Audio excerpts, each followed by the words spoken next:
quando fui assistir a Megalópole, um filme do diretor que nos deu O Poderoso Chefão e Apocalipse Now, e vencedor de 5 prêmios Oscar, eu esperava ver algo grandioso. Mas eu não estava de forma alguma preparado para o que vi na tela. Durante a exibição, meu primeiro pensamento foi: que merda é essa? Mas quando as primeiras emoções de choque se acalmaram, eu me fiz a pergunta principal. O que Francis Ford Coppola queria nos dizer com isso? Neste vídeo, vamos tentar entender sobre o que Megalópole realmente trata, quais alusões e símbolos estão ocultos nesta obra, e se é uma alucinação do autor prestes a desmoronar ou um monumental manifesto de direção. Тотальный режиссерский манифест. Megalópole foi concebido por Coppola como um projeto verdadeiramente grandioso. Segundo o autor, esta é a obra de toda a sua vida, e o que ele enfrentou para realizar o filme é verdadeiramente impressionante. Francis Ford Coppola é um dos poucos diretores que podem se permitir uma completa liberdade criativa graças aos seus próprios recursos financeiros. Além disso, Coppola frequentemente investiu em projetos questionáveis que fracassaram clamorosamente em Hollywood e várias vezes declarou falência. E o filme Megalópole, em muitos aspectos, repete essa história. Para cobrir o orçamento de produção do filme, ele vendeu seus vinhedos por $120 milhões. Para os papéis principais, foram escolhidos atores como Adam Driver, Giancarlo Esposito, Nathalie Emmanuel, Aubrey Plaza, Shia LaBeouf, Jon Voight, Lawrence Fishburne e Dustin Hoffman. Agora, brevemente sobre o enredo. Aliás, se vocês ainda não assistiram a Megalópole e temem spoilers, acreditem em mim, este é um daqueles filmes que spoilers não estragam. Na verdade, talvez seja o contrário. Graças a eles, será mais fácil para vocês entenderem o que acontece na tela.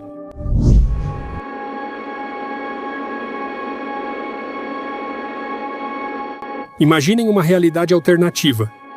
Uma cidade chamada Nova Roma, uma clara referência a Nova York, que localmente sofreu alguma catástrofe. E nosso protagonista, o gênio arquiteto César Catilina, que não é apenas talentoso, mas também possui uma habilidade única, a de parar o tempo.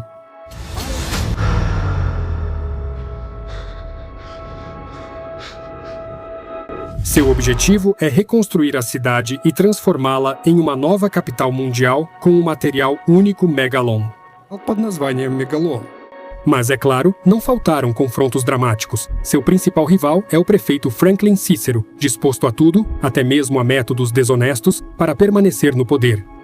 Se Catilina quer criar algo semelhante a uma utopia, Cícero, por outro lado, quer deixar tudo como está e convida os cidadãos a serem mais pragmáticos. As pessoas não precisam de fantasias, precisam de ajuda. No centro da luta está a filha de Cícero, Júlia, que tenta reconciliar as partes. Além disso, para aumentar a tensão, também o primo de Catilina, Clódio, ambiciona o controle da cidade. No final, Júlia e César Catilina se apaixonam um pelo outro, têm um filho, e exatamente isso se torna o fator de reconciliação.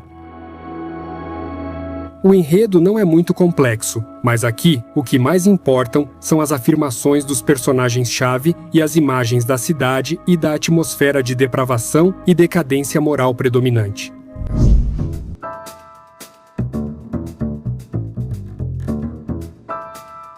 Antes de analisar o significado, gostaria de mencionar o principal defeito do filme. O ponto principal é um mal-entendido no qual os espectadores foram induzidos, intencionalmente ou por acaso, antes do lançamento do filme. Na verdade, o filme foi apresentado como um épico drama de ficção científica, o que na realidade não é. Todo o surrealismo da narrativa deixa claro que o filme é um típico cinema de arte. Se por algum motivo vocês não conhecem este termo, vou explicá-lo brevemente. A palavra art house deriva do inglês art house, que literalmente se traduz como casa da arte. Переводится как «дом искусства». Originalmente, era usado para indicar cinemas que exibiam filmes independentes, frequentemente com uma abordagem experimental, fora do mainstream e da produção cinematográfica comercial. Com o passar do tempo, o termo art house passou a ser utilizado não apenas para os cinemas, mas também para os próprios filmes, que se distinguem por estruturas narrativas não convencionais, uma visão autoral e temáticas profundas. O cinema de arte geralmente é voltado para um público restrito e preparado, interessado no cinema como forma de arte e não como produto de entretenimento. Em poucas palavras, os criadores do cinema de arte são artistas que tentam reinventar a roda. Às vezes, suas criações parecem esquecer as rodas, mas adicionam asas e cauda. Às vezes, ao contrário, o que nasce no cinema de arte entra na cultura mainstream. Por exemplo, a estrutura narrativa não linear, frequentemente utilizada no cinema de arte, tornou-se popular no mainstream após o sucesso de filmes como Pulp Fiction, de Quentin Tarantino. Essa técnica era típica dos filmes experimentais de arte, mas Tarantino a adaptou para um público mais amplo, tornando-a uma parte integrante do cinema contemporâneo. Неотъемлемой частью современного кино. Ou, por exemplo, o absurdo e o surrealismo, que antes eram típicos apenas do cinema de arte, tornaram-se populares após o lançamento de projetos como Twin Peaks, de David Lynch. E se avaliarmos o filme Megalópole, de Coppola, como um filme de arte, então, dentro deste gênero, ele se torna uma obra bastante comum, se é que essa palavra pode ser aplicada ao cinema de arte. Mas Francis Ford Coppola escolheu não apresentar o filme assim, talvez para não alienar o grande público. Ele queria saltar para o desconhecido, algo que repete várias vezes no filme através de seu protagonista. Francis o quê? Quando saltamos para o futuro, devemos fazê-lo sem medo. Mas o que acontece se, quando saltamos para o futuro, há algo de que temos medo?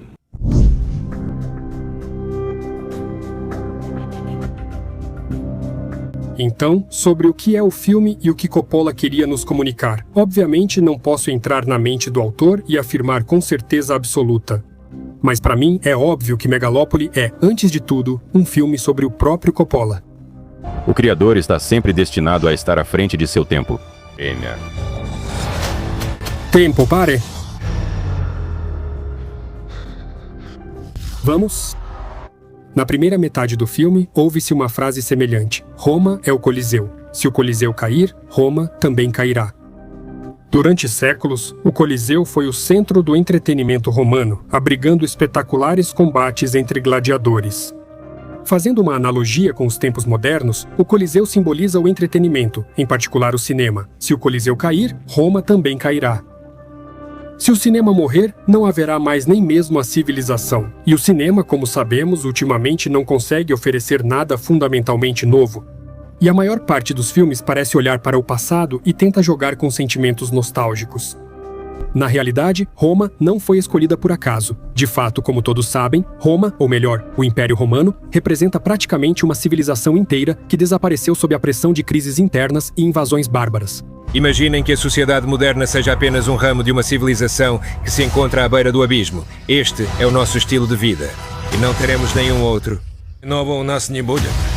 No centro da história está César Catilina. Na verdade, é uma imagem coletiva do criador, semelhante ao próprio Coppola. Ele pode realizar milagres e parar o tempo com um estalar de dedos, como os diretores influenciavam milhões de mentes em seus melhores tempos. Mas ninguém se importa, pois a cidade está imersa no comércio e na depravação. O homem mais influente na capital mais influente do mundo, onde o poder sobre o tempo não pode fazer nada. Ele não pode se opor à burocracia, à ignorância e ao poder do dinheiro. Franklin Cícero, prefeito da cidade, é símbolo da burocracia moderna e da resistência à mudança. A Lady Wow, encarnação do show business moderno, da imprensa, da TV e muito mais. Você e eu devemos ter um entendimento. Você está no meu território agora, e você vai jogar pelas minhas regras. Tem o Clódio, como símbolo dos cineastas da nova onda, da total falta de talento e do escândalo.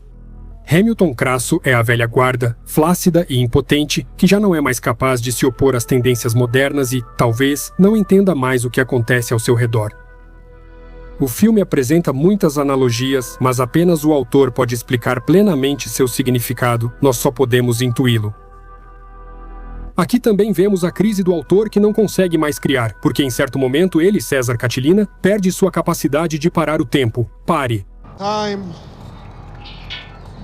Stop. A possibilidade de criar lhe é restituída pelo amor. A filha de Cícero... Para mim. Tente. Pare o tempo para mim. Bem, se você ama, não deve ter medo. É uma força intrínseca, é inseparável. Coppola não se limita a criticar a sociedade moderna, mas também oferece uma resposta sobre onde encontrar esperança para um futuro melhor. A criança nascida da união entre a filha de Cícero e César Catilina se torna símbolo de reconciliação. De fato, são justamente as crianças nosso futuro e a consciência de que tipo de planeta estamos deixando para elas que podem se tornar o fator que nos une para o bem comum. Essa união, essa capacidade com a qual vivemos é a única coisa que temos. E quando nos fazemos essas perguntas, quando há um diálogo sobre elas, é fundamentalmente uma utopia. O filme claramente não é um daqueles que se entendem facilmente na primeira exibição. Mas podemos talvez criticar o diretor, que já alcançou tudo o que se pode sonhar no cinema e que, com mais de 80 anos, continua a criar e experimentar ainda mais com seu próprio dinheiro. Причем на собственные деньги. Através de seu personagem, Coppola nos diz literalmente: não lhe importa seu lugar na história, ele simplesmente queria criar este manifesto estranho. E talvez seja exatamente esta a sua grandeza, a liberdade das expectativas e a coragem de ir contra a corrente.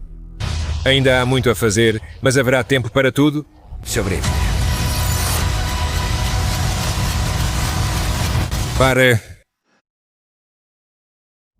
Vamos.